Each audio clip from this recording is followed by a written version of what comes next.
Hey friends, something different today.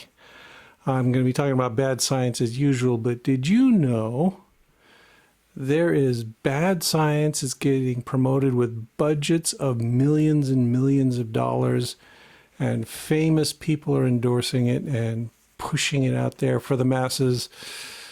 It's being very popular. Of course you did. If you've been to the movies lately, it's terrible.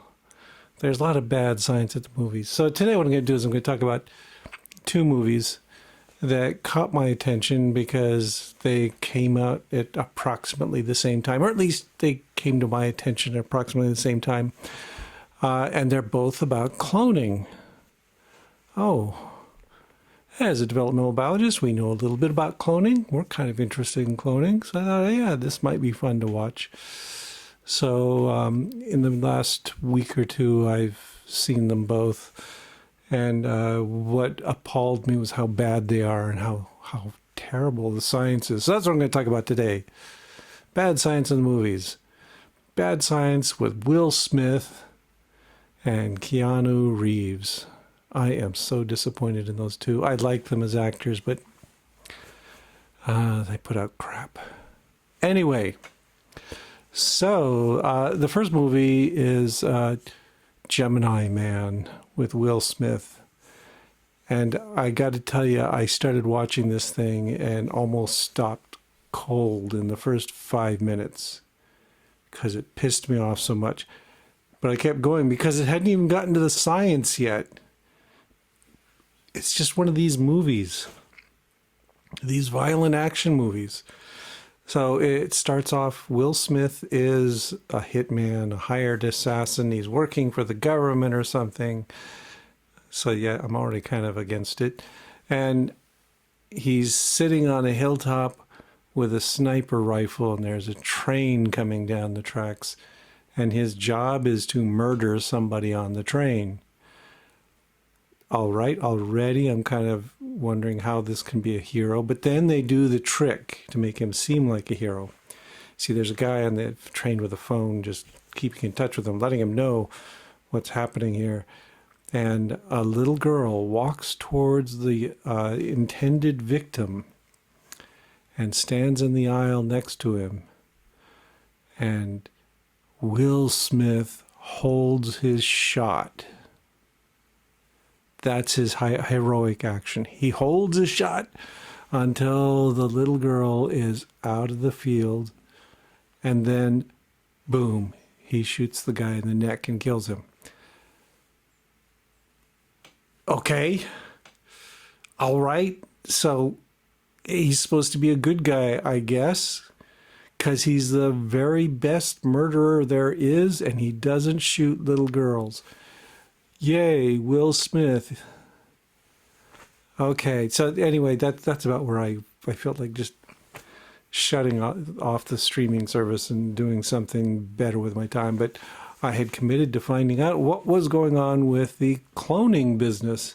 So let me play a little bit of the trailer and you'll see what I'm talking about. I think I know why he's as good as you. He is you. 25 years ago, they made you from me. They chose me because there's never been anybody like me. We have to end this right now. You have all of his gifts without his pain. You made a person out of another person. Then you sent me to kill him. Okay, so yeah, now you see the trick, the gimmick in this movie is it's about a fight between two hitmen who are trying to kill each other. One is an older, fading, I guess, hitman, and the other is a young hitman. And they're going to try and murder each other through much of the movie, which they do. And the gimmick is simply that the younger guy is a clone of Will Smith. That's it. So, in some ways, this is perfectly feasible. They say that, 25 years before, without his knowing it, somebody took a skin sample or a cell sample from Will Smith and grew it up into this young man, 25 years old. That's all doable, sort of, with our technology. We've done it with animals, but hasn't been thoroughly worked out, all the details for human beings or anything like that. But you get the idea, is that part's reasonable. What isn't, though, is the premise of the whole story, which is that Will Smith the older Will Smith is a superlative hitman. He's really good at sniping and shooting people and murdering them when they don't know it. Somehow they think that if they clone him, his clone will have the same attributes and also be a good murderer, but even better because he'll be younger and have young reflexes and all this kind of stuff. That's the whole story right there. And it's not true. That's something we call genetic determinism. It says that all of a person's attributes are determined by their genes, so that if you clone them, poof, they got all the same features and the same abilities. It assumes that sniping is a skill encoded in your genes somehow. So, that's not true. That's just garbage. It's really an idea that is much beloved by racists and white nationalists and people like that. So isn't it nice that Will Smith has made a movie for them? They will eat this stuff up because it's implying that all kinds of attributes are predetermined in you by your genes. And this is against the mainstream of biological thought, which is, yeah, there's things that are definitely encoded in your genes. Things like, your hair color, your eye color, your skin color, even to a certain degree. But then all this other stuff, like personality and behavior, is modulated by genes, but it's largely shaped by environmental influences. So yeah, you could clone this magnificent guy, the best murderer ever, and the clone wouldn't necessarily be any better at murdering than any other person. So, that was a bad movie. Okay, the second movie I was more enthusiastic about seeing because it stars Keanu Reeves, and I kind of like Keanu Reeves. And I really liked his latest Bill and Ted movie. I thought that was terrific. I even like the John Wick movies, even though they're even more grossly violent than any of these movies. They've just got a certain style and certain panache, okay, and they're very entertaining in that sense. So I was primed to kind of enjoy this movie until I started watching it. Oh boy. Okay, well, let's see a little clip from Replicas, the new Keanu Reeves movie, and you'll see what I mean, and you'll see the premise of this movie.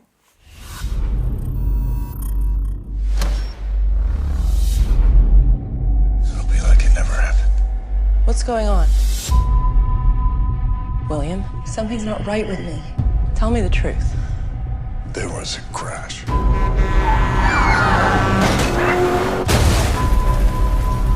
You and the kids died. Initiate.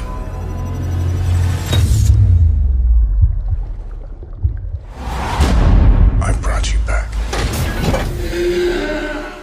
All right, this movie is much worse than Genesis Man, scientifically. I also think it was horrendous acting and really bad, stupid plot with all kinds of gaping holes and inconsistencies and weird things like that. So there, in a lot of ways, it was much, much worse than Gemini Man, which is saying a lot because I practically walked out on Gemini Man the first 5 minutes. Okay, but anyway, here's the story briefly. Keanu is a scientist of some sort, and he's working on a secret project for a corporation that's going to make them lots of money. And what he's doing is reading out the mind from dead people. And he does this by sticking an electrode in one corner of their eye that punctures into the forebrain. And then he pushes some buttons on his machine and poof, it sucks out the contents of their brain, gets a full readout in about a minute and a half, which implies either that there's amazing bandwidth in this process or that the writers think that human brains are as simple as theirs and don't need much bandwidth. Anyway, so it sucks out all of this information and stores it on a little hard disk that you can carry around. And then what he was trying to do was take this mind and play it back into robot brains, giving the robot the mind of the dead person and giving that person basically immortality. And it wasn't working very well. His robots kept going freak out and ripping their faces off and things like that, and he couldn't figure this out. Okay, so he's doing all this stuff. It's all very pseudoscience-y and weird and unbelievable. So just extracting the mind through a single electrode in a single position in the brain is, no, that's not going to work. So he's struggling with this little problem. And then he's taking his family on a break. They're going to go camping for a weekend. And when they go camping, something horrible happens. There's a car accident and everyone dies. Everyone. Except for Keanu. It wouldn't work if he died. So somehow everyone else dies. They drown in his car. So what he does then is what you might expect is rescues the corpses and sticks electrodes in their eyes and reads out their brain onto a little set of hard drives. All right, so we're pushing the boundaries here. And then next thing he does is very quickly, he's got to get these minds back into bodies. And his answer is really pat. It's kind of surprising. Scrape out some cells from the corpses and throw them into these pods that they had lying around. They look like little washing machines full of a murky fluid. And poof, the cells grow back into a full human body, just like that. Takes all of 17 days, and he regrows his family in these pods. Oh, with one exception.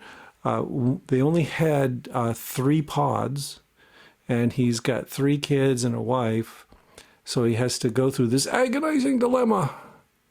One of them can't be resurrected, and he uses chance to pick one, and it happens to be the youngest daughter. And there's some gnashing of breasts and tearing of whales and all this other stuff for a while.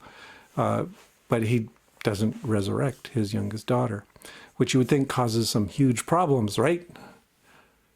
No, he's got a solution. And this is where the stark amorality of this movie starts to come to light. First of all, his family's dead. He doesn't tell anyone. He sucks the minds out of their dead brains. He gets one Confederate to help him out with this part. He's regrowing their bodies in a vat. He doesn't resurrect one kid because he can't. He doesn't have enough pods. And it will turn out eventually this is totally irrelevant. Nothing was made of this. And then in order to fix it, what he does is he goes in and uses his machine to edit the minds of the dead people and remove all memory of the youngest daughter. Yeah. And I'm watching this just thinking, wait a minute. There are a billion questions of morality and ethics coming out of this story. None of them get addressed. And Keanu Reeves just barrels ahead doing all this stuff. Yeah, a little tear for his daughter, but that's about it, and just goes ahead and does it. It's ridiculous. Furthermore, after he resurrects his family, 3/4 of his family, his wife starts to have these vague memories of she should have another child. So he goes in and knocks her out and laser on a machine and edits out some more memories just to get rid of those troubling thoughts. Yeah. Yeah, one of the trailers brags about how this movie is from the same people who made Passengers, if any of you remember that. That really gross immorality tale of, yeah, I won't go into that. There's enough bad movies here for today. Anyway, it didn't surprise me. Whoever wrote this doesn't have a single philosophical thought in their heads and didn't think about any of the implications of any of this. Okay, so he resurrects his family, and it's a surprisingly good pod, because not only does it bring back his family fully grown in only 17 days, but also brings them to the age they were at death, and they come out and they don't even need a haircut. Okay, their hair is the same.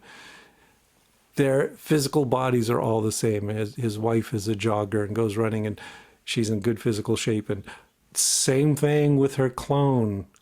You know, this is not stuff that just spontaneously happens genetically. It's driven by environment and behavior and learned experience and all this good stuff.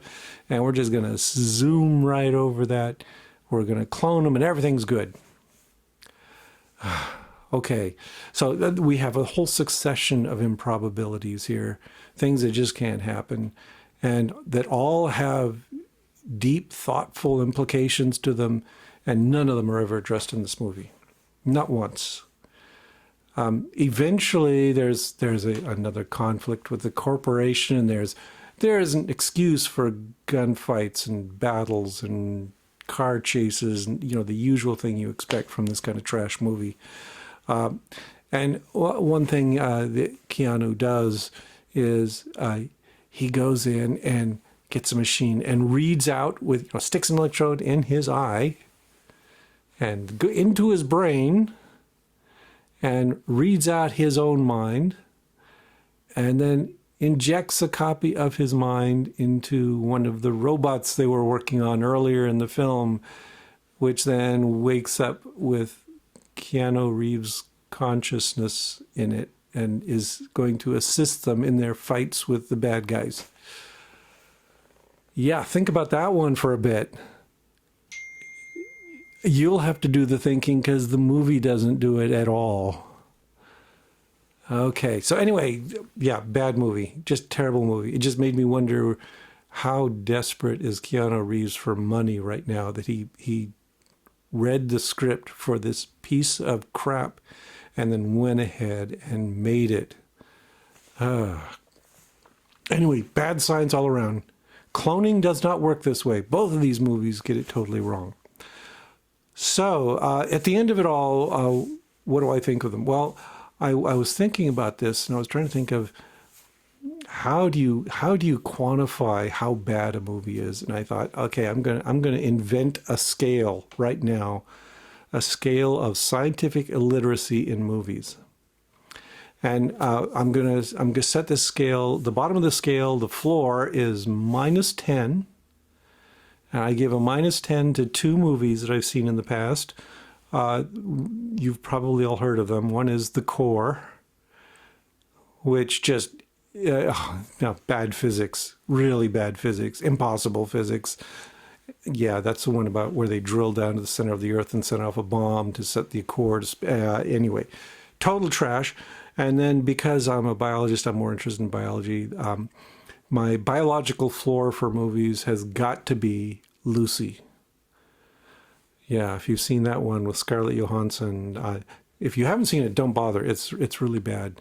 This is a movie that takes the myth that we only use 10% of our brain and somehow manages to turn it into an excuse for a violent action movie.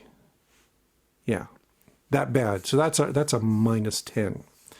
So of the two movies I saw this past week and a half, the first one being Gemini Man, I'm going to give that one a -7. Why? it's really bad. That's not how cloning will work. Okay, it's just a pretense, but it's because the entire cloning part of the story was irrelevant. They could have made this movie about two different hitmen, assassins, battling it out with each other, trying to kill each other, and not even mention the cloning bit, and it would have been the same movie. Wouldn't have made the slightest bit of difference in that movie. It still would have been an amoral, violent piece of crap. But yeah, you didn't really need cloning for this movie to happen. The only reason to have the cloning is a gimmick to make it different from other super violent movies about people murdering each other. And I think also because it was probably tempting to Will Smith's ego to have a movie in which he plays three different characters, all two of them de-aged to make him look much, much younger. Okay, so that's the sole purpose of the cloning angle in that movie. So I give it a -7 on my scale of cinematic illiteracy. Okay, and then as for the other one, Replicas, that one was worse. I'm giving that one a -9. Why? Because everything was wrong with that movie. It wasn't just that it was bad science, but that they couldn't even put together a coherent plot that used the bad science in an interesting way. So it was trash all the way through. And then it had so many bad plot elements that just irritated the heck out of me.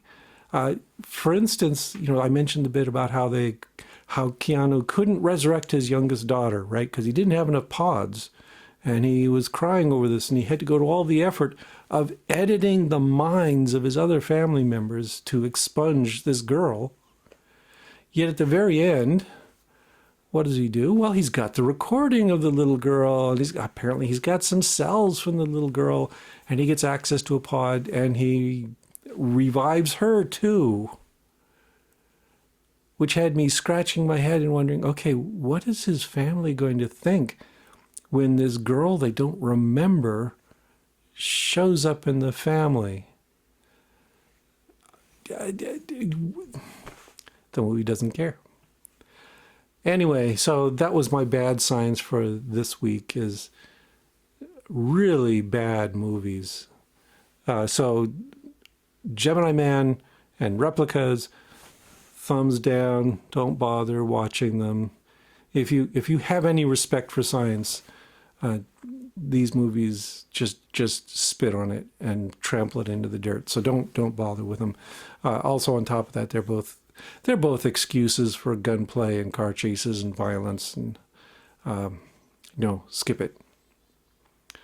Okay, that's it for this week. That's my Bad Science Sunday. I'm going to leave you with my usual. Here's all my patrons from Patreon, and please do sign up for my Patreon account if you want to support me in this stuff. And then also this weekend I was in Wisconsin visiting my granddaughter, who's just moved up there. So I got a few movies of a cute little 2-year-old girl. That should cheer you all up, especially after those really awful movies. Okay, see you next week. Thanks for listening.